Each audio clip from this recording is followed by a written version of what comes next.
अल्हम्दुलिल्लाहिल हन्नानिल mannan अल्लज़ी ख़लक़ल इंसान व अल्लमहुल बयान वस्सलातु वस्सलामु अला रसूलिही सय्यिदिल इंसि वल जान व अला आलिही व अस्हाबिही ज़विल खैरि वल इहसान अम्मा बअद फ़अऊज़ु बिल्लाहि मिनश शैतानिर रजीम बिस्मिल्लाहिर रहमानिर रहीम इन्ना अअतैनाकल कौसर फसल्लि लिरब्बिका वन्हर इन्न शानिअक हुवल अबतर। सदक़ल्लाहु मौलानल अज़ीम व बल्लगना रसूलुहुन नबियुल अमीनुल मतीनुल मुख्तारुल करीम व नहनु अला ज़ालिका मिनश शाहिदीन वश्शाकिरीन वल्हम्दुलिल्लाहि रब्बिल आलमीन। बारगाह रिसालत मुआब सल्लल्लाहु तआला अलैहि वसल्लम में दुरूद पाक का हदिया पेश करें। अल्लाहुम्मा सल्लि अला सय्यिदिना व मौलाना मुहम्मदिन मअदनिल जूदि वल करम व आलिही व अस्हाबिहिल किराम व इब्निहिल करीम व बारिक व सल्लिम सलातन दाइमतन सरमदन अबदा। अल्लाह की सरताब कदम शान है ये, इंसान नहीं इंसान वो इंसान है ये। कुरान तो ईमान बताता है उन्हें और ईमान ये कहता है मेरी जान है ये।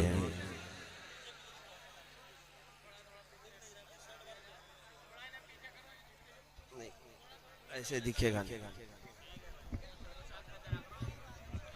उनको, ऐसे दिखेगा मैं ही खड़ा हो जाऊं।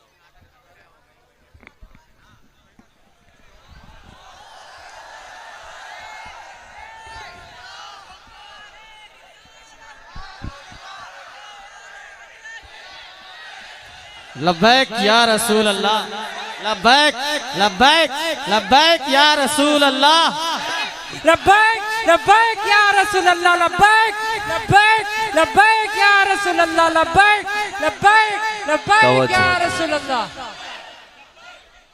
अल्लाह अज़्ज़ा व जल्ल आपके जज्बात को सलामत रखे। मैं महसूस कर रहा था अपने दाएं और बाएं जानिब वालों को कि मेरा कुर्सी पर बैठना उन्हें खलल अंदाजी पैदा कर रहा था। यकीनन हम फकीरों को इस लकड़ी की या स्टील की चेयर और कुर्सी की जरूरत नहीं। अल्हम्दुलिल्लाह हमारे पास आयतल कुर्सी है।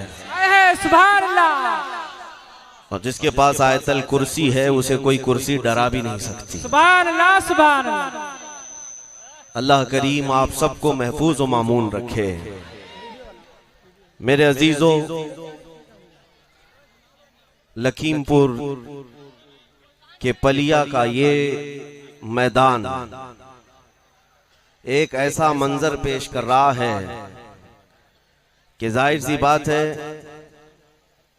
लोगों को ये एहसास भी नहीं होगा, ये अंदाजा भी नहीं होगा कि इतने यहां पर जमा हो सकते हैं। और मुझे पता है कि कई वो लोग हैं जो आपके इस मंजर को देख रहे हैं और इस मैदान के जम्मे गफीर को भी देख रहे हैं और मेरी सुन भी रहे हैं। मैं उन्हें ये पैगाम देता हूं कि आओ इस पलिया के मैदान में देखो, ये वोट और नोट के लिए आया हुआ मजमा नहीं, ये गुंबद खजरा के लिए आया। सुभान अल्लाह, सुभान अल्लाह। अल्हम्दुलिल्लाह रात की तारीकी छा जाने के बाद भी चाहे 12 बज जाएं चाहे 2 बज जाएं, गुलामाने मोहम्मद को किसी वक्त की तारीकी रोक नहीं सकती। और अल्हम्दुलिल्लाह जहां तुम कुव्वते इश्क के साथ जमा होगे, अंधेरा ही क्यों ना हो उजाले का मंजर आ जाएगा। क्या बात है, बेशक बेशक। बस जरूरत इस बात की है ऐ सुन्नी मुसलमानों कि दुनिया ने अभी तुम्हारे कुव्वते इश्क को देखा कहाँ है। बस दास्तानें सुनी हैं कि दश्त तो दश्त है, दरिया भी न छोड़े हमने। क्या बात है। बहरे जुल्मात में दौड़ा दिए घोड़े हमने। हाँ, आप तुम्हें रियल मैदान में उतर करके दिखाने की बात है। आज बहुत सारे लोगों को ये बात चुभ रही है और बहुत ज्यादा टर टर टर टर की आवाजें आप मीडिया में सुन भी रहे होंगे। इन सारे मेंढकों को बताने की जरूरत है कि मोहम्मद अरबी के शेर अभी जिंदा हैं। नारे तकबीर, नारे हजरत खलीफा सरकार ताजुश्शरिया। मेरे अजीजों, तुम्हें अल्लाह तबारक व तआला ने कितनी दौलतों से नवाजा है, कितनी दौलतों से। कौन कहता है कि मुसलमान बिछड़ा हुआ है? कौन कहता है कि ये पसमानदा है? तुम्हारी नजरों में हो सकता है पसमानदा हो, बिछड़ा हो, दौलत से आरी है, सियासत से खाली है, हुकूमत से दूर है, डिपार्टमेंट में इसकी नुमाइंदगी नहीं है। लेकिन ऐ दुनिया वालों, जो दौलत हम अपने सीने में इश्क़ रसूल की रखते हैं, पूरी कायनात मिलकर के उसकी कीमत नहीं लगा सकती। और अल्हम्दुलिल्लाह हमने देखा है मुस्तफ़ा करीम के फिदाई हुजूर के कदमों पर निछावर होने वालों के लिए पूरी कायनात टूट पड़ती है और बड़े बड़े मालदार उसे खरीदने की कोशिश करते हैं। लेकिन मेरे मुस्तफ़ा का गुलाम हर जमाने में ये कहता आ रहा है, मैं आपको बता रहा हूँ, आपके इलाके में मेरी पहली आमद है, आपके इलाके में मेरा आपके सामने खड़ा होना पहली मर्तबा है। सैयद साहब क़िबला अभी फरमा रहे थे कि जिस इलाके में आप खड़े हैं अल्लाह करीम सबके दिलों में मोहब्बत पैदा करता है। लेकिन मैं ये महसूस करता हूँ आपके अंदर मेरे लिए ये जज्बात मेरे जुब्बे टोपी की वजह से नहीं, मेरे किसी सियासी खानदान की वजह से नहीं। आप अगर यहाँ मुझसे मोहब्बत करते हैं या इस मिंबर पर मेरी ताज़ीम करते हैं तो सिर्फ इसलिए कि रसूल पाक के कदमों से वाबस्ता है। और हमारी इज्जत उसी के लिए है जो नबी की गुलामी में आता है। और मैंने महसूस किया है जब तक बिके न थे तो कोई पूछता न था, जब तक बिके न थे तो कोई पूछता न था, या रसूल अल्लाह तुमने खरीद कर हमें अनमोल कर दिया। हाँ, इसीलिए शायर कहता है बेदाम ही बिक जाइए बाजारे नबी में। आपको अंदाजा नहीं है मेरे अजीजों, एक बार जो मुस्तफा करीम सल्लल्लाहु अलैहि वसल्लम के दामन में आता है चांद भी उस पर रश्क करने लगता है। हाँ, आसमान भी अपने दरवाजे उसके लिए खोल देता है। वो नबी का जो गुलाम होता है, जिस तरफ से वो गुजरे हवाएं उसे सलाम करती हैं। तुम्हारे पास बड़ी दौलत नबी पाक की गुलामी की है, बस सिर्फ और सिर्फ बात इतनी हो गई कि इस जालिम दुनिया ने तुम्हारे गले से वो पट्टा खींचने की कोशिश की, जो गुलामी का पट्टा तुमने सदियों से मेरे मुस्तफा की गुलामी का अपने गले में डाल रखा है। इस पट्टे को कभी निकालने मत देना। जब तक तुम्हारे गले में मेरे मुस्तफा की गुलामी का पट्टा रहेगा, हर कुत्ते को तुम पट्टा डाल सकते हो। हक है, हक है, हर कुत्ते को तुम पट्टा डाल सकते हो।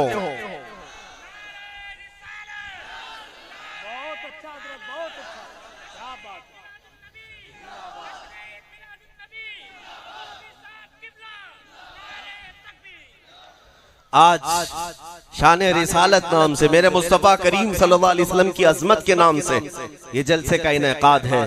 और इसमें मजीद मेरे लिए बाइसे बरकत यह है कि आज मेरे शेख मेरे मुर्शिद गिरामी हुजूर ताजुश्शरिया का उर्स मुबारक भी है। अल्लाह करीम उस उर्स की बरकत से आप सबके और मेरे ईमान में इजाफा अता फरमाए। कौन है मोहम्मद अरबी सल्लल्लाहु तआला अलैहि वसल्लम? अपने तो अपने गैर भी उनकी तारीफ किया करते हैं और दुनिया भर ये जानती है कि नबी के जैसा कोई नहीं था। अगर मैं एक लिस्ट आपके सामने पेश करूं, हिंदुओं के बड़े बड़े जो उनके गुरु रह चुके, ईसाइयों के जो बड़े बड़े पादरी रह चुके, या फिर सिखों के बड़े बड़े जो उनके गुरु हो चुके, इन सब की तहरीरें मौजूद हैं। मेरे नबी पाक सल्लल्लाहु तआला अलैहि वसल्लम की शान में वो सब रतबुल लिसान रहे। हर जमाने का, हर फिरके का, हर दीन का मानने वाला मेरे नबी की अजमत को सलाम करता है। लेकिन इतनी बात याद रखे, मेरे नबी की अजमत और तारीफ करने के लिए हलाली होना जरूरी होता है। ये बात समझ लें, नबी पाक सल्लल्लाहु तआला अलैहि वसल्लम की अजमत सूरज से ज्यादा रोशन है। दिन में सूरज निकल जाए और अगर कोई कहे कि सूरज काला है तो आप उसे क्या कहेंगे?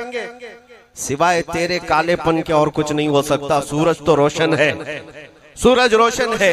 लेकिन मेरे नबी पाक की शान में अगर कोई उंगली उठाता है तो ऐ सुनियो, कुरान की जुबान में मैं बताता हूँ कि जिसने भी गुस्ताखी की या हुजूर की सीरत पर उंगली उठाई, कुरान के फार्मूले के एतबार से वो हलाल ही नहीं हो सकता।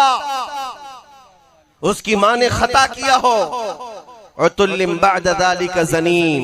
कुरान में अल्लाह फरमाता है जिसने रसूल को गालियां दी वो जिना से पैदा होता है, जिना से पैदा होता है। तहकीक करने की जरूरत नहीं, वैसे ही सामने आ जाएंगी बातें।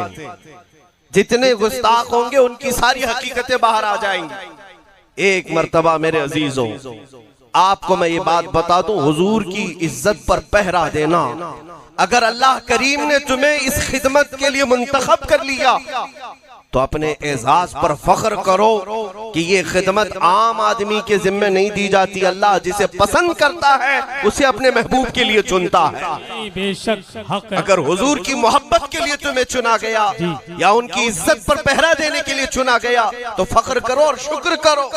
इसलिए कि नबी पाक का डिफेंस करना और दिफा करना खुद मौला करीम की सुन्नत है, अल्लाह करीम की सुन्नत है। मैंने सूरह पढ़ी आपके सामने, इन्ना आतैना कल कौसर। तवज्जो, हुजूर पाक सल्लल्लाहु तआला अलैहि वसल्लम के 3 बेटे पैदा हुए, हजरत कासिम, हजरत अब्दुल्ला, हजरत इब्राहिम। तीनों बेटे बचपन में इंतकाल कर गए।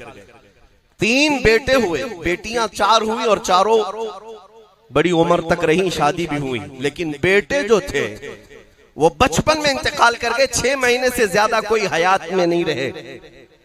अब आपको मैं ये बात बताता हूं, जाहिलों के हाँ यही रिवाज है कि नस्ल जो है वो बेटे ना होंगे तो खत्म हो जाएगी।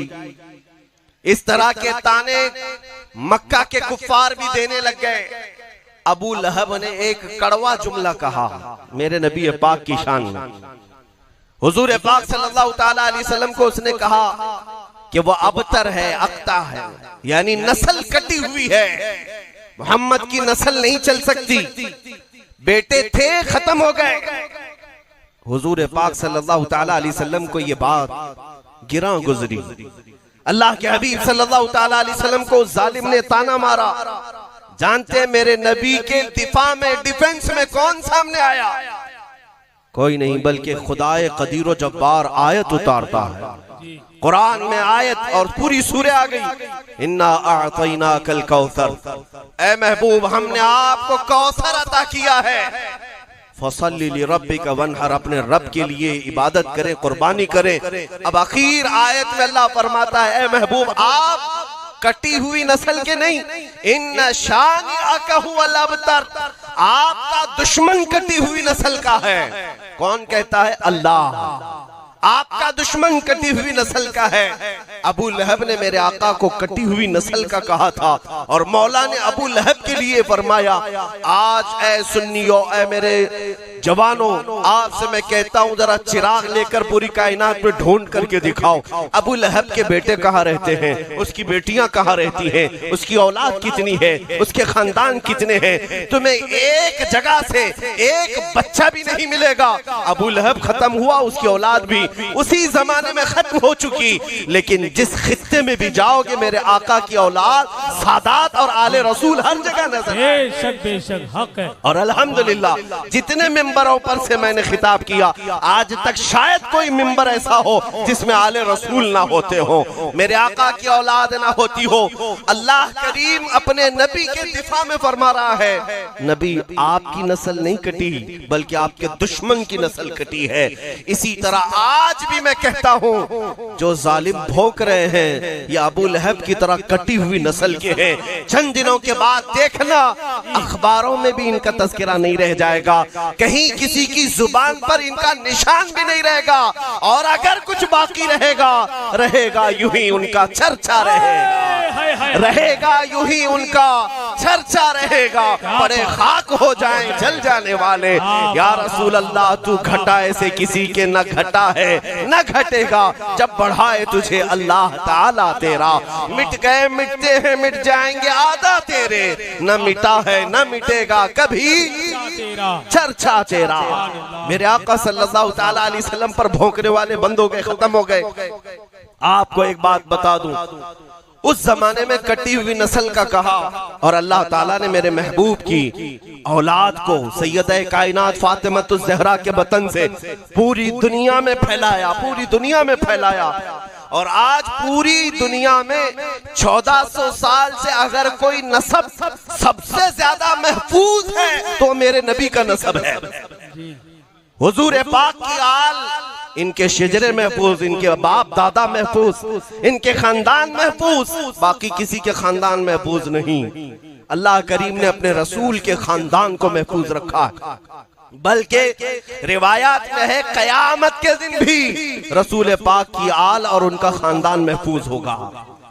अब सुनिए, मैंने आयत पढ़ी ना, इन्ना आतैना कल कौसर, बेशक ऐ महबूब हमने आपको कौसर अता किया। कौसर क्या चीज है ये? आपने तो हौज़े कौसर का नाम सुना होगा। हौज़े कौसर वो एक ऐसी नहर है जो क़यामत के दिन मेरे आका को दी जाएगी, जिसका पानी शहद से ज्यादा मीठा और दूध से ज्यादा सफेद। मेरे आका अपने हाथों से उस नहर से अपने उम्मतियों को पानी पिलाएंगे, जो एक बार पिएगा वो कभी प्यासा ना होगा। इस हौज़े कौसर का नाम सुना होगा, लेकिन मुफस्सिरीन फरमाते हैं यहाँ कौसर का माना कुछ और भी है। तवज्जो, मैं थोड़ी तशरीह करके समझाऊंगा, आप थोड़ी देर के लिए मेरी तरफ मुतवज्जो हो जाएं। अरबी का ग्रामर आपको करीब ला करके मैं बताता हूं। अरबी में जो लफ्ज होता है कलील, कलील का मतलब होता है थोड़ा, और उसका अपोजिट कसीर होता है। कलील का अपोजिट क्या होता है?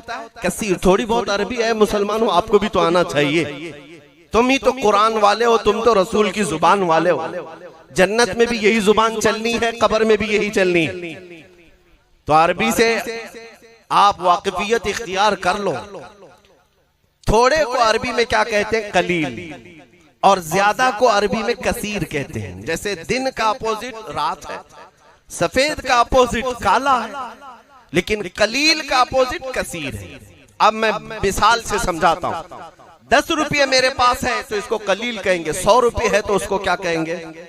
कसीर। बात समझ में आ रही? 10 रुपये को कलील और 100 रुपये को कसीर। इसी तरह 1 रुपये को कलील, 10 रुपये को कसीर कहेंगे। अब और सुने, कलील के मुकाबिल में कसीर होता है, और कसीर से थोड़ा ज्यादा हो, कसीर से थोड़ा ज्यादा हो तो उसको अक्सर कहते हैं। क्या कहते हैं? अक्सर। यानी 10 रुपये के बदले में 100 नहीं 1000 हो तो अक्सर हो गया, बहुत ज्यादा हो गया अक्सर। और अक्सर से भी ज्यादा हो तो उसे कौसर कहते हैं। यह अरबी का कायदा है। बात समझ में आ रही है?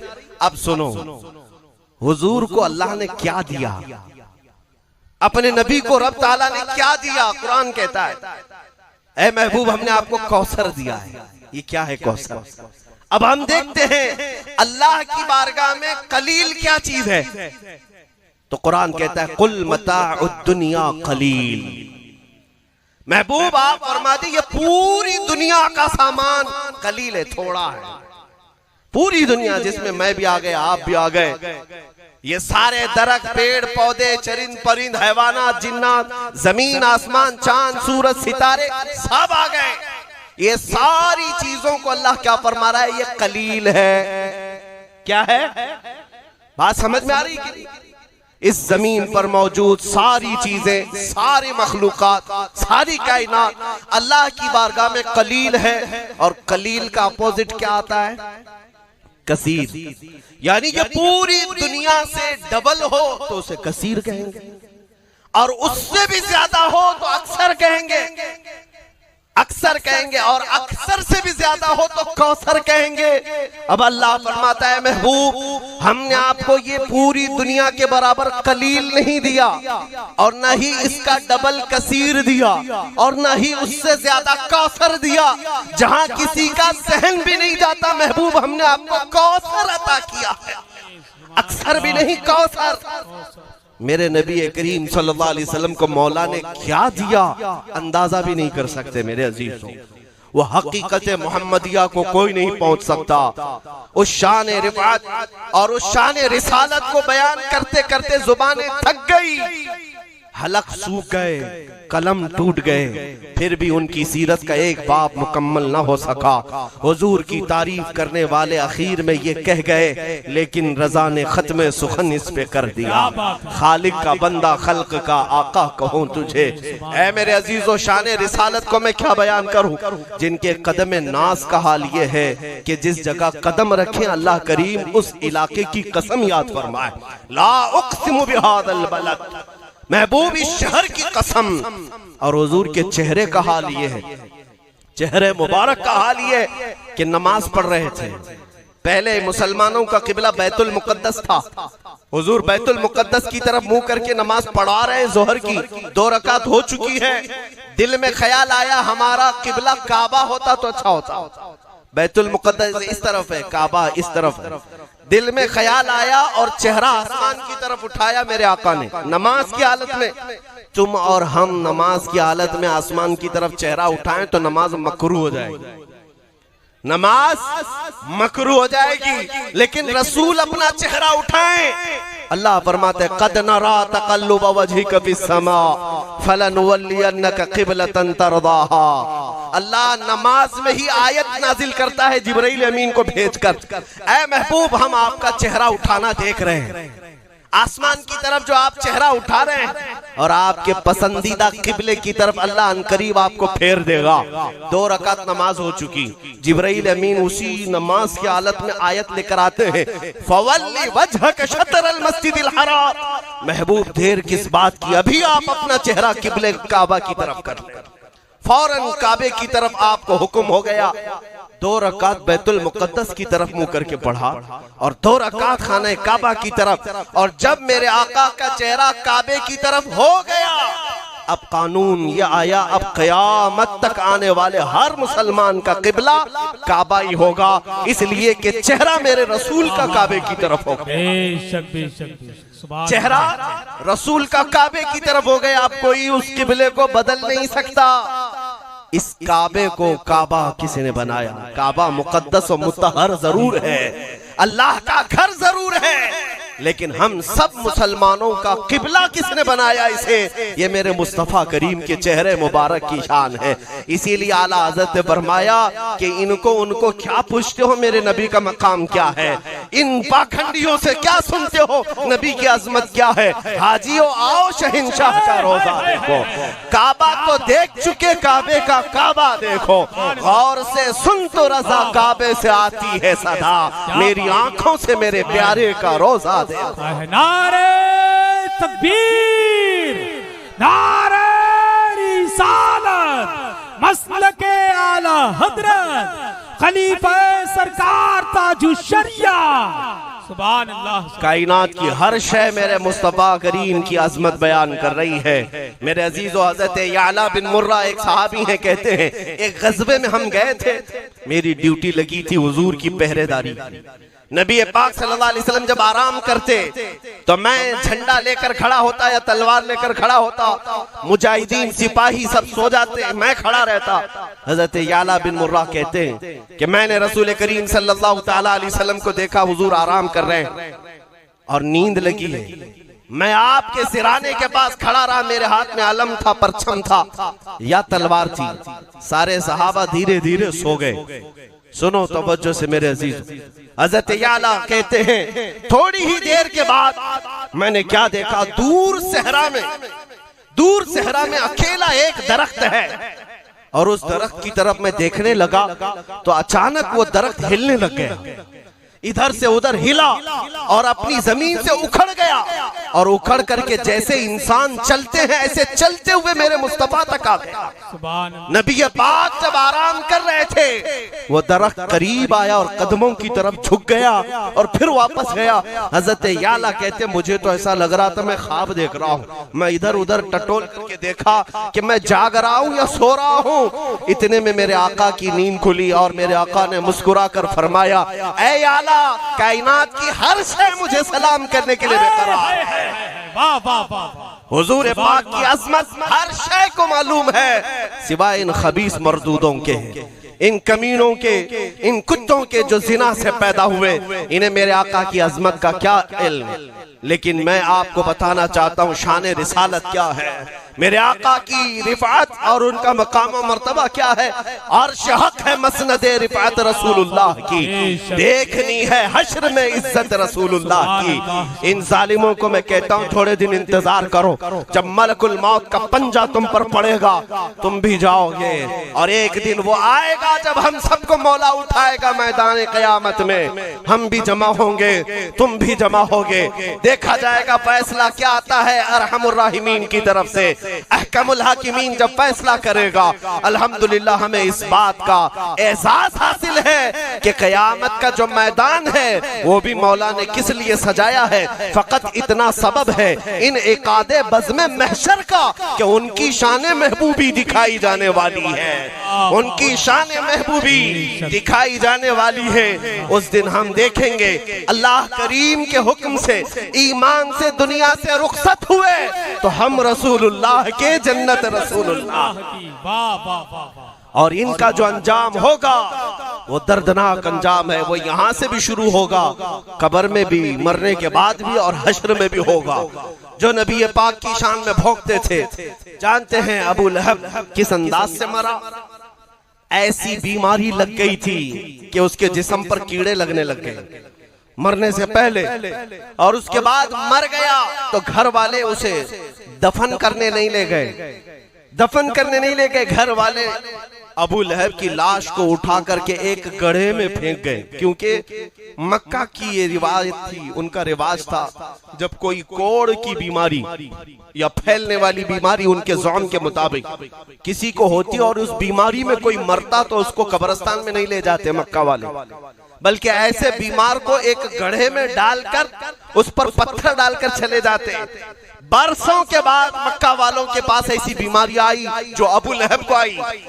वो गुस्ताखे रसूल था, मेरे आका की शान में गालियां देता था। दुनिया से गया तो सख्त बीमारी लेकर, जिस्म पर कीड़े लग चुके थे और घर वाले जनाजा उठाने को तैयार नहीं, और उसके बाद उसकी लाश को खींच करके लाया गया और एक गड्ढे में डालकर उस पर पत्थर बहुत सारे डालकर मक्का वाले चले गए।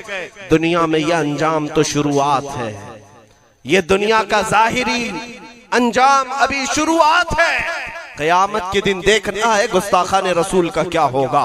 उस अबू लहब की औलाद आज वो चाहे वो त्यागी की शक्ल में हो कि राफजी की शक्ल में हो, उस अबू लहब की नाजायज औलाद को मैं आज कहना चाहता हूँ, देखना तुम्हारा अंजाम भी शुरू होने वाला है। घर भी गया, बीवी बच्चे भी गए, नाम भी गया, दीन भी गया, अब बचा कुछ नहीं, मलकुल मौत का पंजा पड़ने वाला है। और उसके बाद दुनिया को ये मालूम होगा मेरे मुस्तफा की शान में तू भोंकता रहा और जलील कुत्तों की तरह मर गया, मगर मेरे आका की शान में एक नुक्ता बराबर भी